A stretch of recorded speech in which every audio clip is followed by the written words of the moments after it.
தமிழகத்தில் சட்டம் ஒழுங்கு கேள்விக்குறியாகி உள்ளதாக குற்றம் சாட்டியுள்ள பாஜக மாநில தலைவர் தமிழிசை சவுந்தரராஜன் சுவாதி கொலை குற்றவாளியை விரைவில் கைது செய்ய வேண்டும் என்றும் வலியுறுத்தியுள்ளார். சென்னை வள்ளுவர் கோட்டத்தில் ஆர்ப்பாட்டத்தில் ஈடுபட்ட பாஜகவினர் சுவாதி கொலை குற்றவாளியை கைது செய்ய கோரி முழக்கங்களை எழுப்பினர். ஆர்ப்பாட்டத்திற்கு தலைமை தாங்கிய கட்சியின் மாநில தலைவர் தமிழிசை தமிழகம் நாகரிகமற்ற நிலையில் உள்ளதாக தெரிவித்தார்.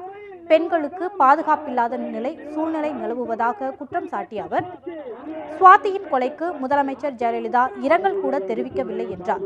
கடந்த 2 மாதத்தில் 16 கொலைகள் நடைபெற்றுள்ளதாக கூறிய அவர் தமிழகத்தில் சட்டம் ஒழுங்கு கேள்விக்குறியாகியுள்ளதாக கூறினார்.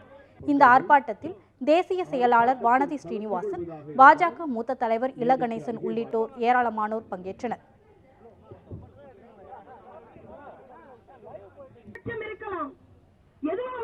பூங்காவாக தமிழகம் இருக்கிறது என்று சொல்லும் முதல்வர் அவர்களே, இதற்கு நீங்கள் ஏன் பதில் சொல்லவில்லை?